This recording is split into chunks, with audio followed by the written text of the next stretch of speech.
Assalomu alaykum do'stlar. Yevropa Chempionlar Ligasining final bosqich uchrashuvi bugun 31-may sanasida bo'lib o'tadi.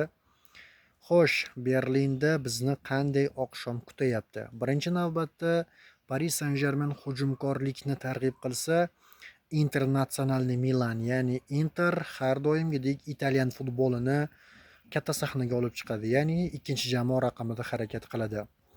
Paris Saint-Germain bu uchrashuvda favorit maqomida harakat qiladi, sababi Paris Saint-Germain bosib o'tgan o'yini, ko'rsatayotgan natijalari hujumkorlikni va dominantlikni tanlaydi.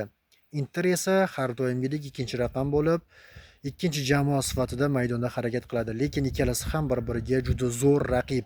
Ko'ramiz, Inzaghi va Luis Enrique o'rtasidagi kurash g'olib tarixda qoladi. Oxirgi vaqtlarda Chempionlar Ligasining ikkala raqibi ham biri outsider, biri esa favorit bo'lardi, lekin bu safar kuchlar teng, faqatgina uslublarda farq bor xolos. Hammangizga rahmat. Finalni o'tkazib yubormang do'stlar. Bugun 31-may sanasida 00:00 da bo'ladi. Eslatib o'tdim, sog' bo'lasizlar.